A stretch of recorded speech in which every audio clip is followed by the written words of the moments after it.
So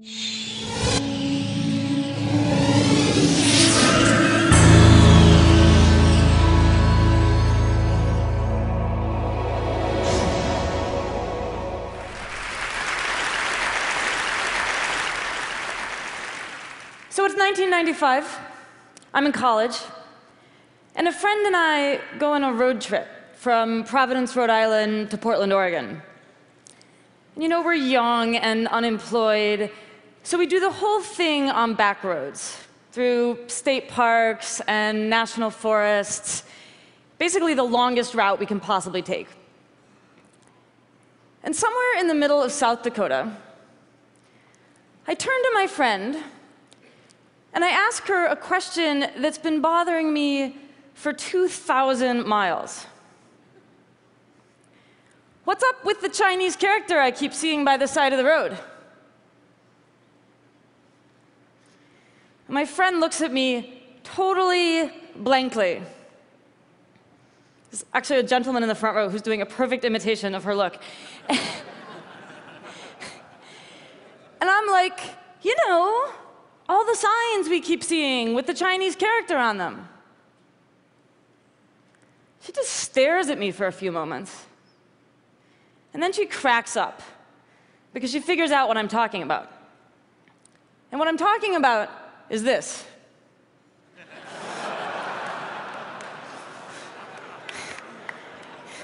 Right, the famous Chinese character for picnic area. I have spent the last 5 years of my life thinking about situations exactly like this. Why we sometimes misunderstand the signs around us, and how we behave when that happens, and what all of this can tell us about human nature. In other words, as you heard Chris say, I've spent the last 5 years thinking about being wrong. This might strike you as a strange career move, but it actually has one great advantage: no job competition. In fact, most of us do everything we can to avoid thinking about being wrong, or at least to avoid thinking about the possibility that we ourselves are wrong. You know, when we get it in the abstract, we all know everybody in this room makes mistakes, the human species in general is fallible, okay, fine. But when it comes down to me right now, to all the beliefs I hold here in the present tense, suddenly all of this abstract appreciation of fallibility goes out the window. And I can't actually think of anything I'm wrong about. And the thing is, you know, the present tense is where we live. We go to meetings in the present tense. We go on family vacations in the present tense. We go to the polls and vote in the present tense. So effectively, we all wind up kind of traveling through life sort of trapped in this little bubble of feeling very right about everything. I think this is a problem. I think it's a problem for each of us as individuals in our personal and professional lives. And I think it's a problem for all of us collectively as a culture. So what I want to do today is, first of all, talk about why we get stuck inside this feeling of being right. And second, why it's such a problem. And finally, I want to convince you that it is possible to step outside of that feeling. And that if you can do so, it is the single greatest moral, intellectual, and creative leap you can make. So why do we get stuck in this feeling of being right? One reason actually has to do with the feeling of being wrong. So let me ask you guys something. Or actually, let me ask you guys something, because you're right here. How does it feel, emotionally? How does it feel to be wrong? Dreadful. Thumbs down. Embarrassing. OK, wonderful, great. Dreadful, thumbs down, embarrassing. Thank you. These are great answers. But they're answers to a different question. You guys are answering the question, how does it feel to realize you're wrong? Realizing you're wrong can feel like all of that, and a lot of other things, right? I mean, it can be devastating. It can be revelatory. It can actually be quite funny, like my stupid Chinese character mistake. But just being wrong doesn't feel like anything. I'll give you an analogy. You remember that Looney Tunes cartoon where there's this kind of pathetic coyote who's always chasing and never catching a roadrunner? In pretty much every episode of this cartoon, there's a moment where the coyote is chasing the roadrunner, and the roadrunner runs off a cliff, which is fine. He's a bird. He can fly. But the thing is, the coyote runs off the cliff right after him. And what's funny, at least if you're 6 years old, is that the coyote's totally fine too. He just keeps running. Right up until the moment that he looks down and realizes that he's in midair. That's when he falls. When we're wrong about something, not when we realize it, but before that, we're like that coyote after he's gone off the cliff and before he looks down. We're already wrong. We're already in trouble. But we feel like we're on solid ground. So I should actually correct something I said a moment ago. It does feel like something to be wrong. It feels like being right. So this is one reason, a structural reason, why we get stuck inside this feeling of rightness. I call this error blindness. Most of the time, we don't have any kind of internal cue to let us know that we're wrong about something until it's too late. But there's a second reason that we get stuck inside this feeling as well, and this one is cultural. Think back for a moment to elementary school. You're sitting there in class, and your teacher is handing back quiz papers. And one of them looks like this. This is not mine, by the way. So there you are in grade school, and you know exactly what to think about the kid who got this paper. That's the dumb kid, the troublemaker, the one who never does his homework. So by the time you are 9 years old, you've already learned, first of all, that people who get stuff wrong are lazy, irresponsible dimwits. And second of all, that the way to succeed in life is to never make any mistakes. We learn these really bad lessons really well. And a lot of us, and I suspect especially a lot of us in this room, deal with them by just becoming perfect little A students, perfectionists, overachievers. Right, Mr. CFO, astrophysicist, ultramarathoner?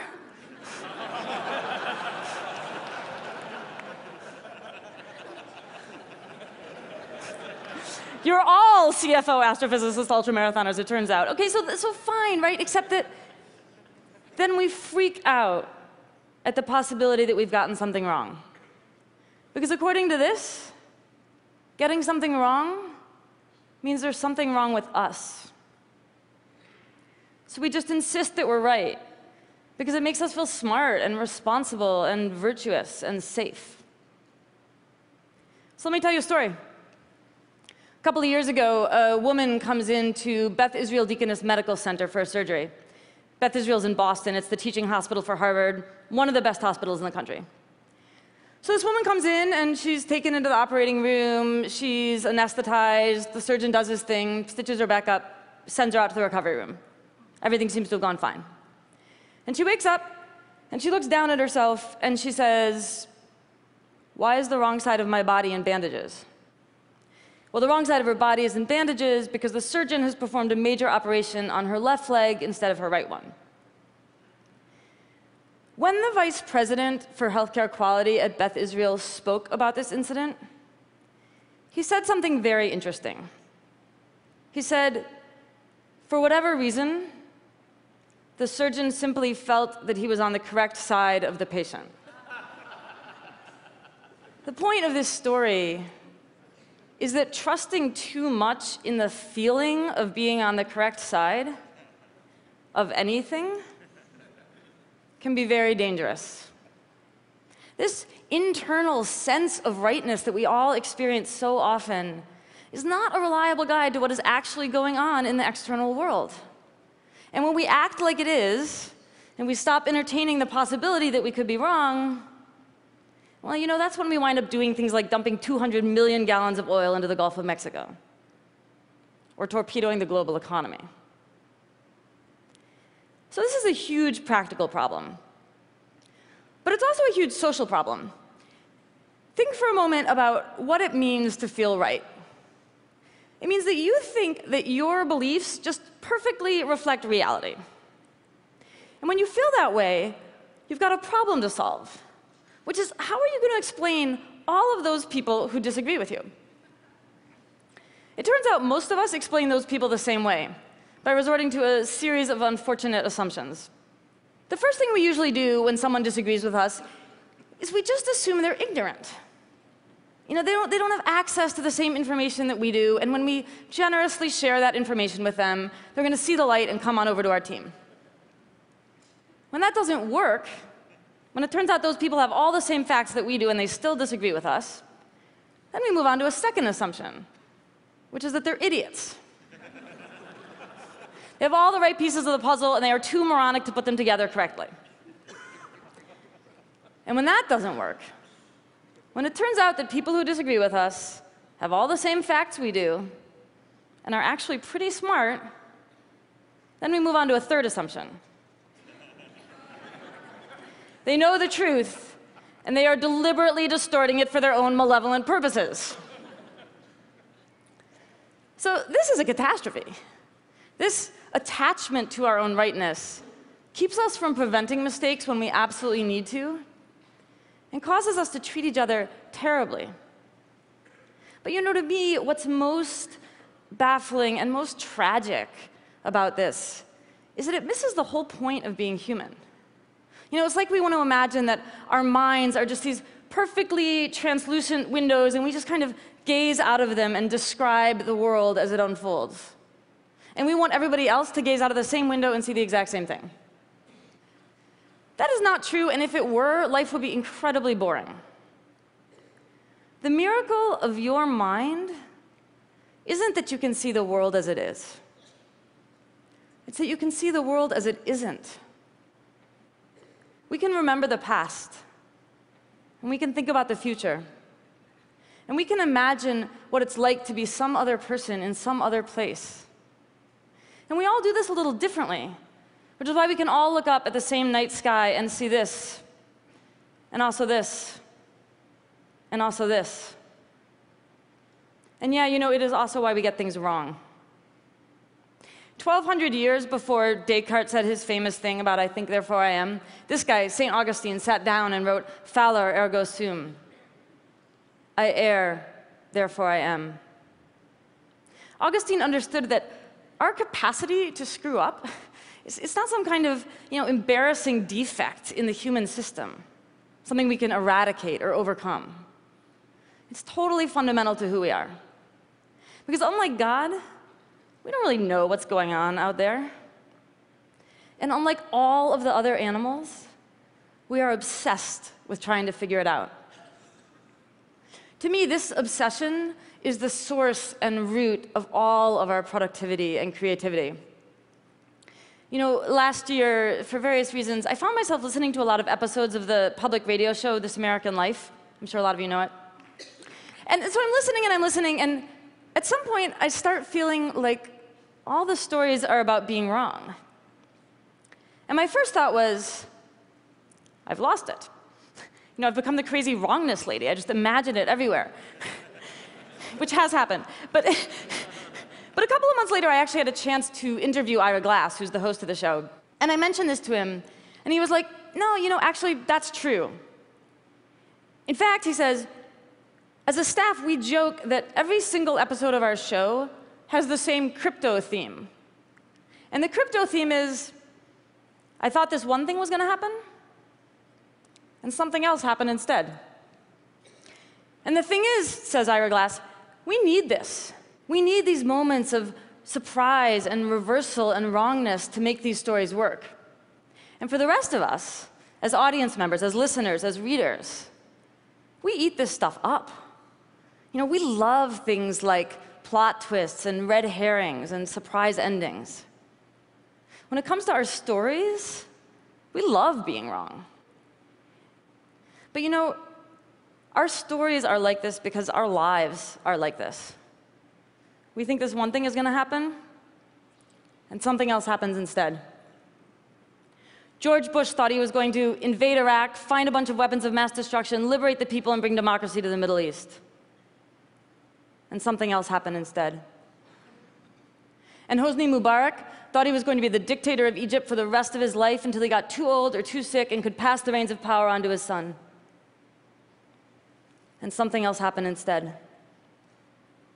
And maybe you thought you were going to grow up and marry your high school sweetheart and move back to your hometown and raise a bunch of kids together. And something else happened instead. And I have to tell you that I thought I was writing an incredibly nerdy book about a subject everybody hates for an audience that would never materialize. And something else happened instead. I mean, this is life. You know, for good and for ill, we generate these incredible stories about the world around us. And then the world turns around and astonishes us. I mean, no offense, but this entire conference is an unbelievable monument to our capacity to get stuff wrong. We just spent an entire week talking about innovations and advancements and improvements, but you know why we need all of those innovations and advancements and improvements? Because half the stuff that seemed most mind-boggling and world-altering at, TED 1998,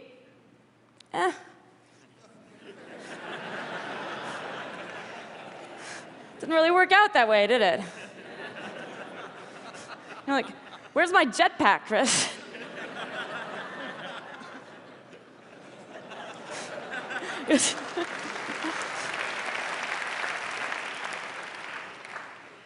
So here we are again. And that's how it goes. We come up with another idea. We tell another story. We hold another conference. The theme of this one, as you guys have now heard 7 million times, is the rediscovery of wonder. And to me, if you really want to rediscover wonder, you need to step outside of that tiny, terrified space of rightness and look around at each other and look out at the vastness and complexity and mystery of the universe and be able to say, wow, I don't know. Maybe I'm wrong. Thank you.